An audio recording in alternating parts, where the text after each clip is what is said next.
오늘 그리움, 행복이란 제목으로 함께 말씀을 나누고자 합니다. 여러분, 먼저 사진 4장을 보고 설교를 시작하겠습니다. 참 아름다운 동네입니다. 지금으로부터 100여 년 전이나 지금이나 현지에는 그렇게 차이가 없습니다. 그대로의 모습입니다. 다음 사진입니다. 참 아름다운 동네인데, 여기는 바로 영국의 더비쇼라고 하는 곳입니다.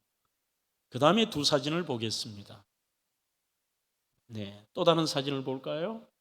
방금 보신 이곳은 미국의 테네시주의 넉스빌이라고 하는 곳의 자연 환경을 찍었는 것입니다. 이곳을 제가 보여드리는 이유는 바로 이곳에 관련이 된 한 분이 계십니다. 그분은 바로 1885년 6월 21일 인천 제물포항에 도착했던 우리나라의 공식적인 의료 선교사 1호인 존 헤론이라고 하는 분의 고향입니다. 이분은 1858년 영국의 더비셔라고 하는 곳에서 태어나셨고, 그것이 원래의 고향이고 1870년 5월에 미국 테네시주 넉스빌이라고 하는 곳으로 이사를 했습니다. 그래서 이 땅에서 이분의 고향은 실제 어릴 때의 고향은 영국이고, 또한 청소년기에 자라났던 고향은 미국의 테네시의 넉스빌이라고 하는 것입니다. 1883년 테네시 의과대학을 수석 졸업을 합니다.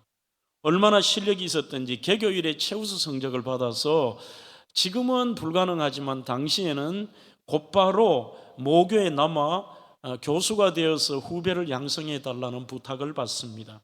안정과 명예가 보장된 길을 뿌리치고 그는 좀 더 의술을 익히기 위해서 뉴욕 대학으로 가서 거기에서 지금으로 말하면 하나의 인턴 레지 과정을 마친 다음에 어릴 때부터 꿈꾸던 의료 선교의 길을 가려고 합니다. 이제 제대로 된 깊은 공부를 한 다음에 이제 준비가 끝났으니 땅 끝으로 가라, 그런 하나님의 음성을 듣습니다.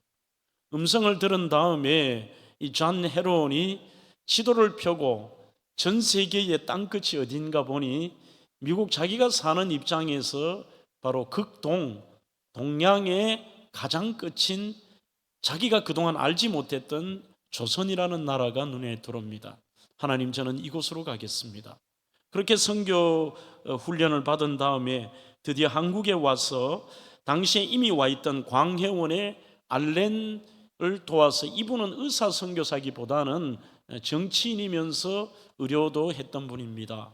공사 일을 했죠. 그분과 함께 광해원에서 환자를 치료합니다. 특히 그는 고종 황제의 주치 일을 했고 제2대 제중원 원장도 했습니다. 우리 참 조선시대 때는 콜레라가 창궐하여서 수십만 명의 사람들이 죽죠. 바로 1800년대 말에도 콜레라가 또다시 창궐해서 하루에 도성 안에도 수백 명씩 사람들이 죽어나갑니다. 곁에 가지도 않고 거적대기에 덮어서 갖다 버리는 이 비참한 현실 속에 저렇게 아름다운 나라에서 살았던 이 존 헤론은 자신의 모든 것을 바쳐서 환자를 돌봅니다. 얼마나 열심히 돌봤던지 그에게도 과로로 쓰러집니다. 주변에 있던 선교사와 또 알렌이 당신 더 이상 하면 죽는다는 겁니다. 남한산성으로 피접을 보냅니다. 그곳에 가서 쉬라는 것입니다. 하지만 콜레라가 더 심각해지자 내가 누워 있을 수 없다라고 하면서 이 젊은 선교사가 다시 내려와서 콜레라 환자를 돌보다가 그가 죽습니다. 마지막 고열 속에 죽어가며 그에게는 이미 결혼한 젊은 아내와 두 딸을 두고 있었습니다. 그가 죽을 때 나이가 33세였습니다. 그의 마지막 유언이 기록에 남아 있습니다. 그의 유언은 이렇습니다. 여러분, 조선 사람을 더 뜨겁게 사랑하고 싶습니다. 지금까지 나를 사랑해 주시고 도와주신 분들 진심으로 감사합니다. 끝까지 예수님 잘 믿으십시오. 그 다음에 두 문구가 이제 오늘 설교의 제목이기도 합니다. 저는 이 조선에서의 제 생활이 참 예수님 안에서 행복했습니다. 그리고 제가 그렇게도 그리워하던 고향에서 다시 만납시다. 그가 말했던 고향이 영국의 더비쇼일까요? 테네시주의 넉스빌일까요? 두 곳도 아닙니다. 그의 바로 그리워했던 고향은 영원한 천국이었습니다. 이 유언을 남기고 죽었고 너무나도 그의 죽음을 안타까워했던 고종 황제가 지금의 마포 양화진이라는 곳이죠. 양화진에 땅을 내고 그곳에 바로 이 잔 헤론을 안장을 합니다. 이것이 최초의 외국인 선교사 묘지가 되었고 지금은 약 한 180구 이상의 일반인 외국인의 묘지도 있습니다만 선교사님들의 180구의 묘지와 그분들의 자녀들의 묘와 이 땅에 와서 이름 없이 빚도 없이 살다가 이 땅에 고향 땅에 돌아가지도 못하고 죽은 수많은 소위 이름도 없이 죽어간 무명의 선교사들의 묘지가 있습니다. 여러분, 그가 말한 가장 그리움의 대상, 그리워한 고향이 어디일까? 당연히 저와 여러분들은 알고 있습니다. 이렇게 척박한 나라에 와서 삶의 고통 속에 살다가 간 분이 입에 나온 두 마디가 바로 그리움과 행복이라는 단어입니다. 어떻게 그런 환경 속에 비참하게 젊은 33세의 젊은 선교사가 죽어가면서 행복이라는 단어를 입에 올릴 수 있을까? 저는 잔 헤론을 통해 설교를 시작하며 다시 한번 이 시편 84편을 통한 우리가 진짜 그리워할 대상이 무엇이며 여러분들은 행복하냐라는 질문을 던지고 싶습니다. 영혼의 진주를 사라고 하는 책에 보면 이런 문구가 있습니다. 고향을 그리워하고 찾는 마음은 자기 존재를 그리워하고 자신의 근원을 찾고 싶은 열망입니다. 그러니 이 잔 헤론은 자신의 존재 자체가 하나님의 자녀로 나의 근원 그리고 나의 출발점은 바로 내 원래 본향은 천국이라는 이 사실을 확실히 알고 있고 그렇게 살아갔기에 이 땅의 어떤 조건 속에 살아도 그에게는 행복하다라는 고백을 할 수 있는 것입니다. 오늘 저는 성도 여러분들이 저의 설교를 들으면서 여러분들의 자신에게 자문해 보십시오. 과연 여러분들은 지금의 생활 속에 오늘 이 땅의 나그네 인생을 살아가며 순간순간 어려움 속에도 행복하다라고 고백을 할 수 있는지, 그리고 여러분들의 그림의 대상이 무엇인지를 한번 엄밀히 계속 묵상하면서 말씀을 드리면 좋겠습니다. 자, 그렇다면 이 시편 84편의 내용은 고라 자손의 시라고 되어 있습니다. 누가 썼는지는 모릅니다. 단 그의 출신이 고라 자손이라고 되어 있는데 이 고라 자손은 좋은 출신은 아닙니다. 바로 민수기 16장에 보면 이 고라 자손에 문제가 생기는데 그들은 원망과 불평이 많았던 족속이었고 그리고 늘 남들과 비교하면서 따지기를 좋아했는데 아론의 자손만 제사장직을 이렇게 이어받아 하나님께 제사를 드리니까 불만을 품고 반역을 일으킵니다. 그런데 그때 아론이 죽인 것이 아니라 원망과 불평으로 살고 그 하나님의 제도에 대해서 도전을 했던 고라 자손이 하나님께서 대다수를 그들을 죽여버립니다. 하지만 그 가운데서도 이 사건에 연루되지 않은 고라 자손의 후손들이 있습니다. 그 후손들은 성전에서 했던 일이 뭐냐 하면 찬양하고 지금의 찬양대처럼 찬양대를 하거나 아니면 제사장이 이렇게 제사를 하나님께 드릴 수 있도록 뒤에서 거기에 관련된 봉사의 일을 했던 사람이 고라 자손의 남은 후손들이었습니다. 아마 그 후손 중에 한 사람인데 그 사람이 지금에 썼던 시기는 바벨론으로 포로로 끌려가기 전 같습니다. 포로로 끌려가기 전에 어떤 일이 있었느냐 하면 상황을 보면 이분이 몸이 거동해서 아마 성전에서 일도 할 수 없고 심지어 나이가 들어 성전에서 예배도 제사도 드리지 못하는 나갈 수 없는 아마 병고가 생겼든지 연세가 연만한 어른이거나 질병이 있는 분 같습니다.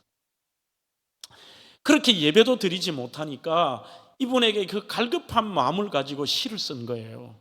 그 시가 그냥 1차적으로 보면 내가 지금 나가지 못하는, 드리지 못하는 나 참 성전에 가고 싶다, 나 성전에 가서 예배를 드리고 싶다. 어느 정도로 그 마음이 이 그리움을 가지하냐면은 2절에 내 영혼이 여호와를, 그 여호와의 궁정을 사모해서 내가 쇠약할 지경까지 이르렀다는 겁니다. 사모한다는 카사프라는 말은 열망하고 갈망하고 그리워한다는 겁니다. 내가 얼마나 하나님의 성전에 가고 싶은지 병이 날 지경이라는 것입니다. 얼마나 그리워하는지요. 여러분들 그런 경우는 지금도 나타납니다. 아마 성도 여러분들 가운데서도 참 요양병원이나 시설이나 집에서 하나님 앞에 예배를 드리고 싶지만 나오지 못하는 분들, 어제도 집에서 예배를 드리는, 지금 이 방송 보고 계실 거예요. 우리 은퇴 장로님도 제가 전화를 드렸다면 확 그러시더라고. 목사님, 교회에 대한 말씀을 하시면서 그 사모하는 마음이 제가 느끼겠더라고요. 오래전에 김소성 권사님이라는 분도 생각이 났습니다. 그분도 아드님이 드림병원 병원장이었는데 95세가 되어서 아들 병원에 입원해 계셔서 제가 갔습니다. 가니까 이분이 아무 말도 안 하고 저를 보자마자 펑펑 울더니만 손을 잡고 보래 이렇게 되더니만 목사님 교회 가고 싶어요, 교회 가고 싶어요. 계속 교회 가고 싶다는 얘기만 해요. 우리가 이렇게 당연하게 생각하고 내가 일 있으면 못 가는 교회가 정말 갈급한 분들에게는 그들의 마음과 몸이 쇠약할 만큼 이 사모함이 있구나, 그것을 제가 그때 보았습니다. 사랑하는 성도 여러분, 어찌 보면 정말 지금은 모르지만 우리가 예배드리지 못하고 교회 나오지 못하면 그 사모함이라는 것을 그때 느끼게 될 거예요. 하지만 오늘 저는 그 얘기만을 하려고 하는 게 아닙니다. 여기 고라 자손이 했던 그 여호와의 궁정의 사모함이라는 것은 그 당시에 소위 말하는 그들이 지었던 솔로몬의 성전에 가지 못했다라는 이 의미보다 더 큰 의미가 있습니다. 나 하나님의 성전에, 그 의미의 오헬이라는 장막 성전이라는 말 자체가 구약에 340회가 나오는데, 어떨 때는 진짜 그 성전, 히브리인들이 광야에서 임시로 이동식 성전인 그러한 장막을 뜻할 때도 나옵니다만, 하나님의 성전을 말할 때도 이 오헬, 미시칸을 쓰는데 거의 대부분은 하늘나라를 의미할 때 씁니다. 하늘나라, 그 여호와의 궁정, 의주적인 표현으로 그 궁정은 정말 이 땅에 있는 궁전도 아니라 성전도 아닌 하나님의 영광이 한눈에 펼쳐지는 하늘 위의 세계를 그들이 진짜 그리워하고 소망하고 있다는 사실이죠. 여러분, 정말 이 교회 나고 싶은 사모함도 1차적으로 사모함이 있습니다. 어제도 우리 박 집사님 영대병원에 있어서 제가 급하게 신방을 가니까 부인 집사님이 똑같은 얘기예요. 목사님, 자꾸 우리 박 집사가 천국 가고 싶다 그래요. 천국 가고 싶다 그래. 이 가슴이 얼마나 아픈지, 그렇게 이 목사를 반갑게 맞이하면서 또렷하게 얘기하는데 천국 가고 싶다, 그 사모함이 느껴요. 결국 우리는 천국을 조금 맛보는 이 땅에서의 이 교회와 불완전한 교회 속에 살아가지만 그 사모함도 있지만 궁극적인 우리 성도들의 그리움의 대상이며 우리를 행복하게 만드는 궁극적인 것은 바로 저것입니다. 그러면 본문에서는 가장 먼저 얘기하는 것은 이 땅의 삶에 대한 이야기도 우리에게 하고 있는데, 그 전체의 나그네 인생길에 대표할 수 있는 단어가 행복입니다. 좀 어울리지 않는 단어인데 행복입니다. 주의 집 천국을 사모하며 그리움으로 순례의 길을 가는 사람은 세상 사람과 다르게 하나님께서 우리에게 이 땅에서도 힘을 주시기에 행복하다는 것입니다. 예루살렘 성전, 영적으로 하나님의 집, 천국으로 나아가기 위해 그 길들을 지금 우리는 어찌 보면 태어날 때부터 이미 우리는 순례길에 달려가고, 우리는 어떤 의미에서 듣기 싫지만 여러분들이 죽음의 터널을 향해서 가고 있고, 우리는 천국을 향해 한 발짝 한 발짝 달려가는, 어찌 보면 철로 역정을 가고 있는 그 모습이 저와 여러분들입니다. 한데 희한하게도 오늘 본문 말씀도 이 땅이 어떤 것은 설명합니다. 눈물 골짜기래요. 6절입니다. 그들이 눈물 골짜기로 지나갈 때에 그곳에 많은 샘이 있을 것이며 이른비가 복을 채워준다고 말하고 있습니다. 여러분들 가진 성경에 그 눈물 골짜기라는 말에 번호가 있죠. 번호 밑에 한번 따라가 보시죠. 뭐라고 되어 있습니까? 예, 맞습니다. 거기에 분명히 이렇게 되어 있습니다. 바카 골짜기라고 되어 있습니다. 바카라는 말은 울음이라는 뜻입니다. 이 땅에 우리는 울음의 그 골짜기를 지나가는데, 그 바카 골짜기는 히브리인들에게 거친 곳을 상징합니다. 물이 없습니다. 고통스럽습니다. 그래서 그들이 인생을 말할 때 참으로 바카 골짜기 같다, 울음의 골짜기 같다라고 표현을 합니다. 하지만 말이 이게 앞뒤가 좀 논리적 모순인 것 같은데, 바카 골짜기로 지나는데 많은 샘이 이르고 이른 비가 복을 채워준다라고 말하고 있습니다. 이 말은 눈물과 고통의 골짜기를 지날지라도 천국을 사모하며 하나님의 전을 사모하며 가는 그 그리움이 있는 사람에게는 하나님의 도우심을, 오히려 문제는, 그리고 여러분들에게 있는 장애물들은 하나님의 도우심을 경험하는 통로가 되고, 이른비라는 말은 필요한 때를 따라 하나님의 은혜가 임한다는 뜻입니다. 그것 때문에 힘들고 어려운 길을 세상과 똑같이 가지만 오히려 행복하다, 행복의 길이라고 그렇게 자기가 그리움을 가지고서 달려가는 것입니다. 요한 1서에도 우리를 향하여 말씀하시기를, 계속해서 하는 말이 우리를 향하여 복되다고 이야기를 합니다. 하나님의 사랑이 우리 속에 있다는 것입니다. 그리고 구약 성경 요엘 2장 23절은 시온의 자녀들아, 너희는 너희 하나님 여호와로 말미암아 기뻐하며 즐거워할지어다. 그가 너를 위하여 비를 내리시되 이른 비를 너희에게 적당하게 주시리니 이른 비와 늦은 비가 예전과 같을 것이라고 되어 있습니다. 27절에도 그런즉 내가 이스라엘 가운데 있어 너희 하나님 여호와가 되고 다른 이가 없는 줄을 너희가 알 것이라. 내 백성이 영원히 수치를 당하지 않게 할 것이라. 결국 여기서 강조하는 게 무엇입니까? 하나님께서 하나님됨을 우리에게 보여주신다는 겁니다. 그래서 여러분들의 삶의 고난과 이 박하 골짜기를 지날 때는 하나님의 능력과 그분이 하나님 되심, 이거를 느끼는 시간이라는 거죠. 절대로 낭망하지 마십시오. 절대로 포기하지 마십시오. 절대로 절망하지 마십시오. 이 땅의 길 속에는 여러분들이 바로 그 박하 골짜기에는 하나님이 하나님됨을 아는 그 시간인 것입니다. 오늘 본문에도 계속해서 그렇게 나옵니다. 5절에 주께 힘을 얻고, 7절에 그들은 힘을 얻고 더 얻어서 이 박하 골짜기를 지나가며 그 천국에 대한 그리움으로 이 길을 간다는 것입니다.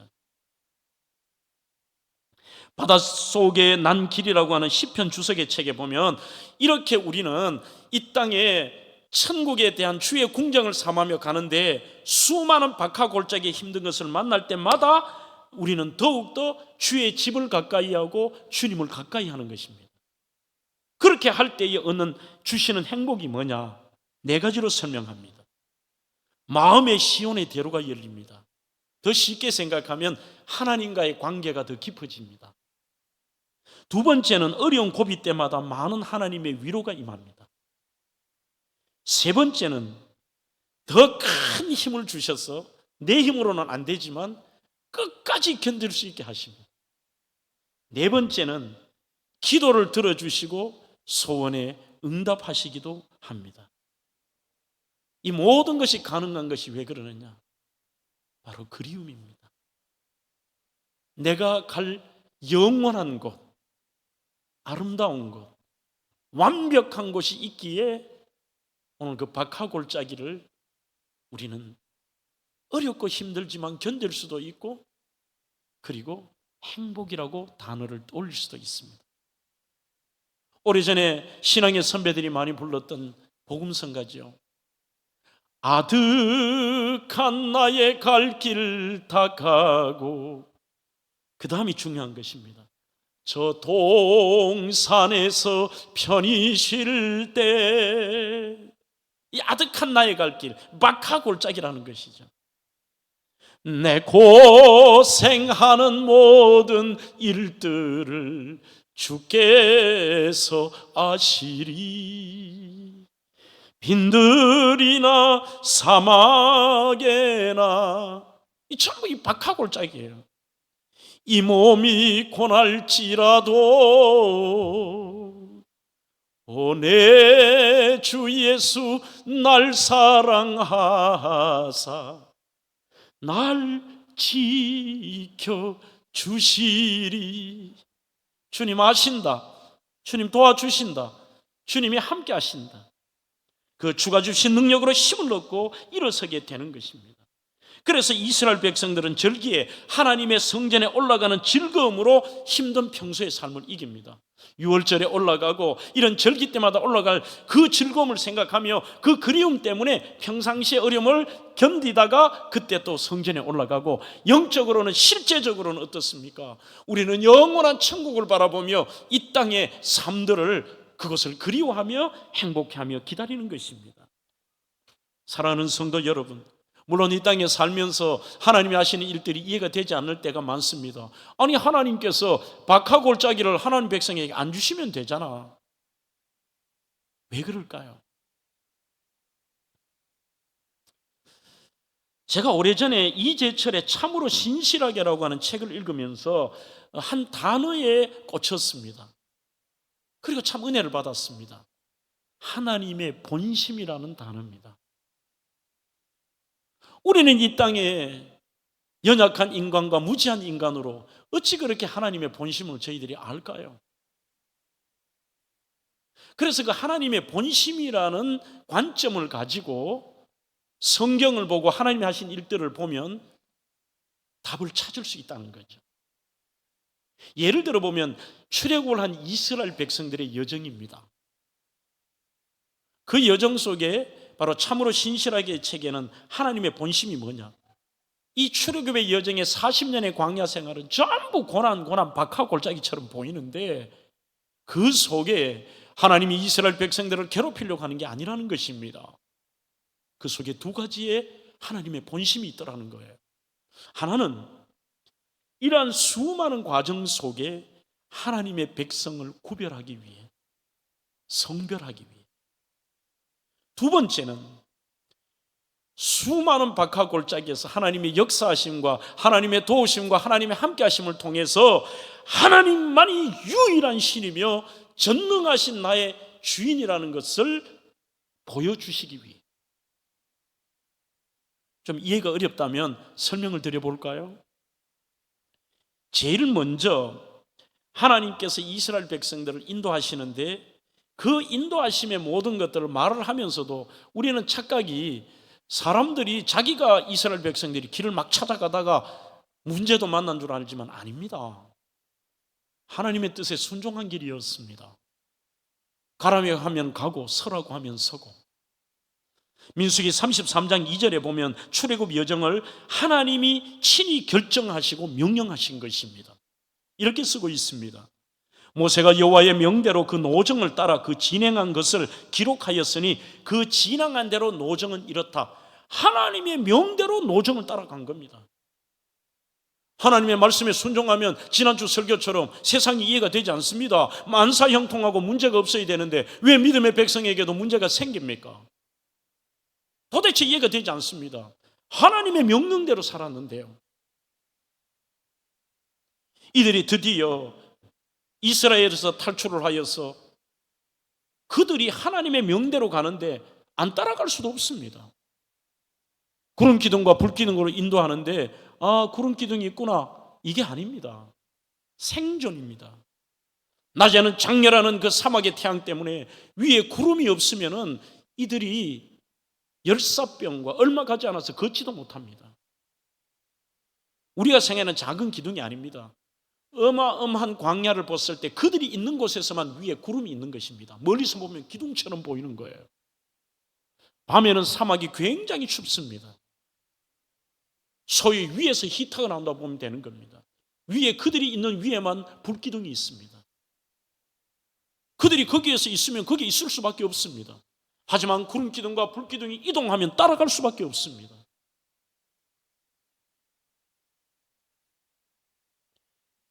가장 큰 그들이 첫 번째 만났던 큰 장애와 고통이 바로 홍해 바다입니다. 이들이 믹돌 앞 홍해 앞으로 탁 하나님이 인도하셨는데 도저히 이해가 안 됩니다. 옆쪽에는 도망갈 수 있는 게 아닙니다. 앞쪽에는 홍해 바다입니다. 뒤에서는 이집트 군대가 쫓아옵니다. 하나님 왜 이러십니까? 아니 몰고 하나님 말대로 우리는 그 인도한 대로 쫓아왔는데 물에 빠져 죽을까요? 뒤로 가서 이집트 군대 기병들에게 창에 찔려 죽고 전부 죽을까요? 다시 끌려갈까요?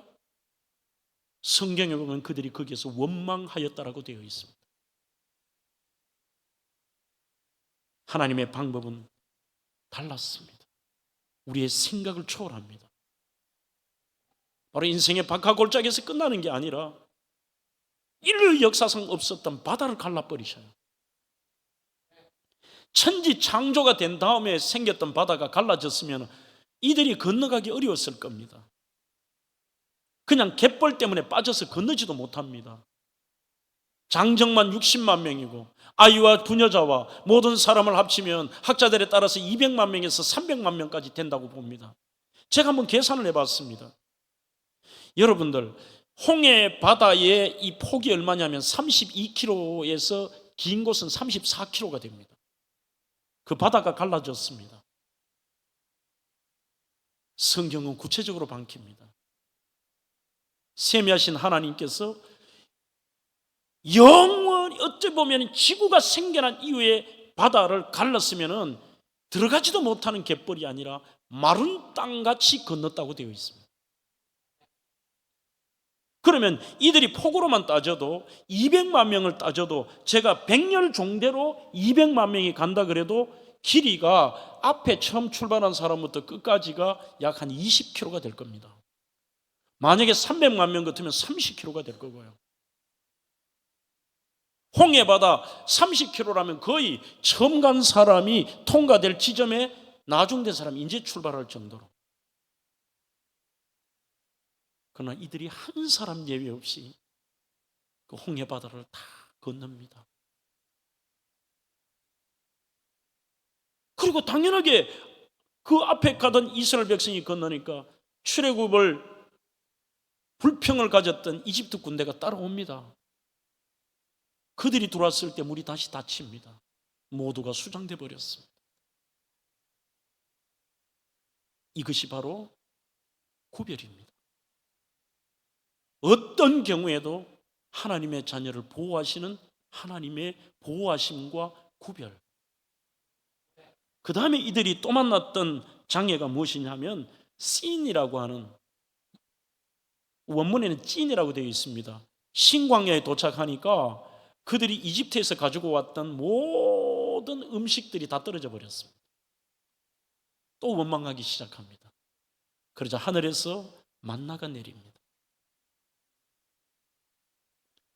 르비딤이라는 곳에 도착합니다. 이번에는 마실 물조차 없습니다. 또 원망합니다. 그러자 모세가 바위를 치자 그곳에서 물이 콸콸 쏟아집니다. 무슨 뜻일까요? 모두 홍해를 건너기까지, 홍해를 안전하게 건너기까지 바다는 물벽, 그러나 하나님의 능력을 보여주셨습니다. 한마디로 하나님이 하시고자 하는 말씀은 이겁니다. 인생의 박하골짜기를 지나다 얘들아 어떤 경우에도 불안해하거나 낙심하지 말아라. 나 여호와는 이처럼 바다를 주관하는 전능한 하나님이란다. 시인광야에서는 하늘에서 만나가 내리면서 얘들아 두려워하지 말아라. 나는 하늘을 주관하는 전능하신 하나님이란다. 르비딤에서는 바위에서 물이 터집니다. 얘들아 두려워하지 말아라. 나는 땅을 주관하는 전능한 하나님이라. 하나님의 본심이 이것입니다. 바로 그 어려움 속에서도 더욱더 하나님께 가까워지고 하나님이 하시는 일을 맛보게 하시기 위한 하나님의 자녀들에 대한 하나님의 본심입니다. 그리고 더 나아간다면 이 모든 광야의 사건을 보시면 예수님의 표징입니다. 예수님은 생명의 떡이고 하늘에서 내리는 만나라고 말씀하셨습니다. 그리고 예수님은 생명의 생수라고 말씀하셨습니다.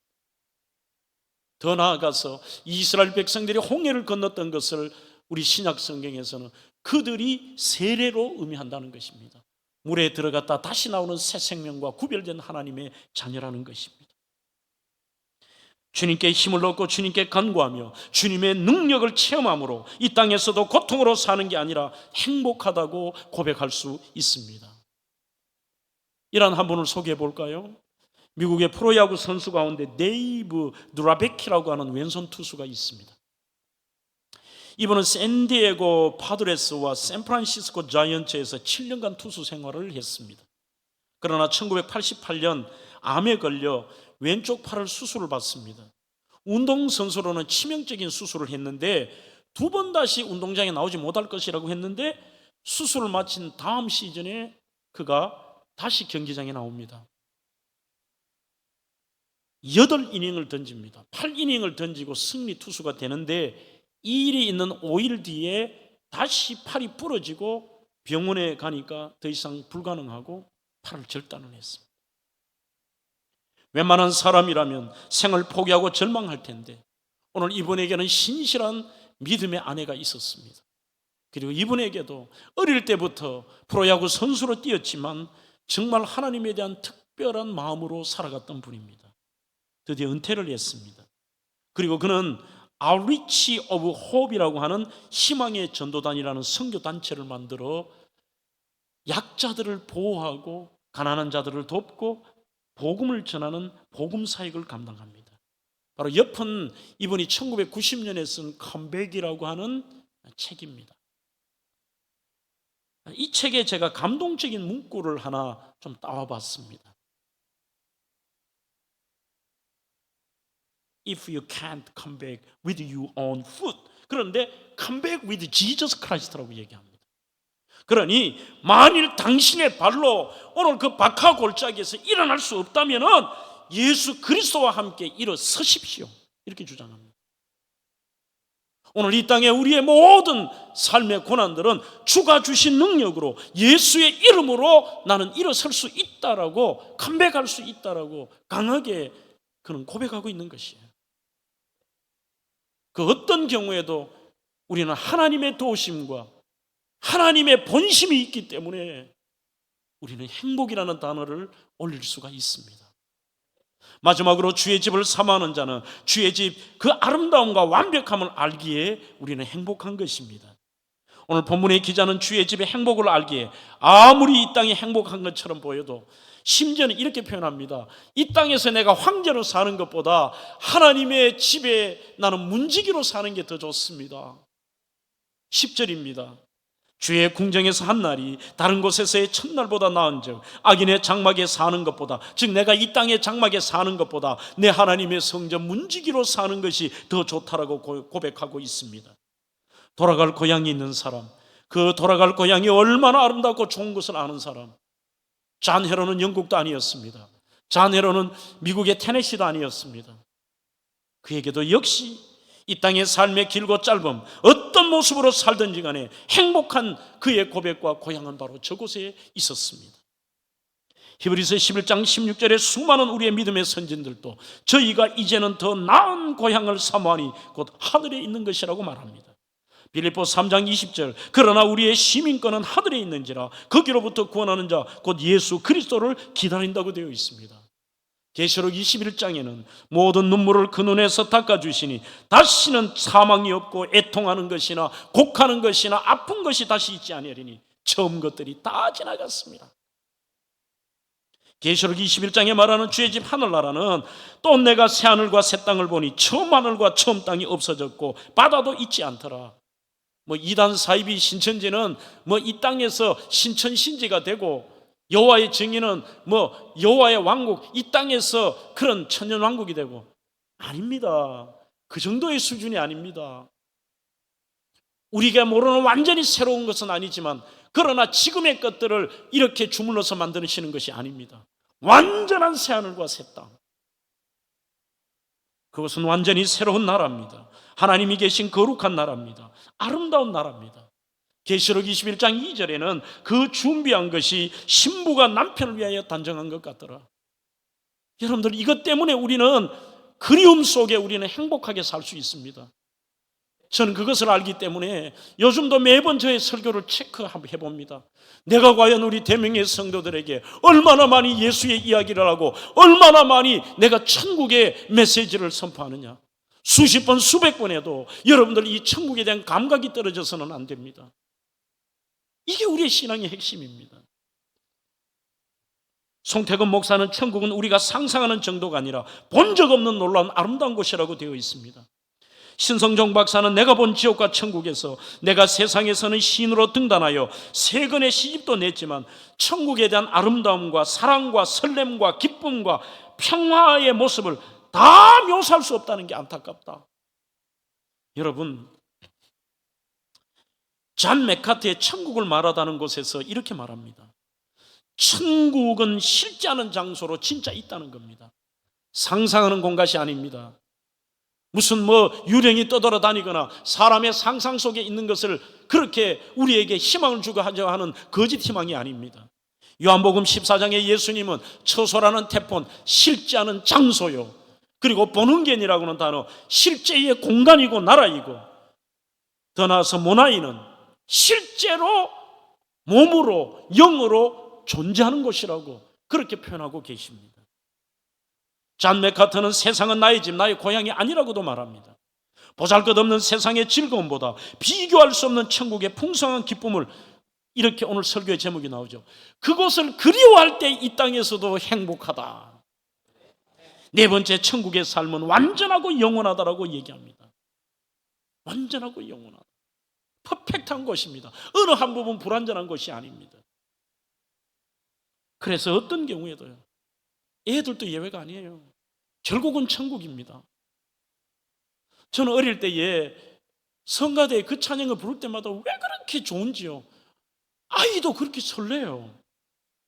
아름답다 저 동산 우리 다 같이 가보세 무궁세월 흐르는 하면서 쫙 찬양하면서 평화의 동산 백합화 피고 공기는 신선. 어린아이 마음에도 이 천국에 대한 것, 우리의 신앙의 핵심이 뭐예요? 연세가 드신 80, 90이 된 어르신들만 천국을 소망합니까? 아닙니다.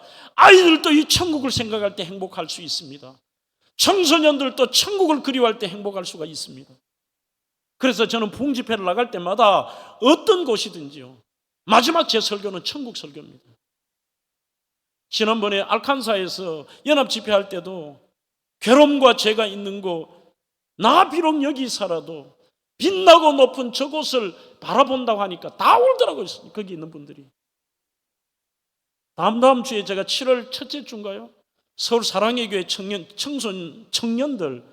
1800명 집회를 해요.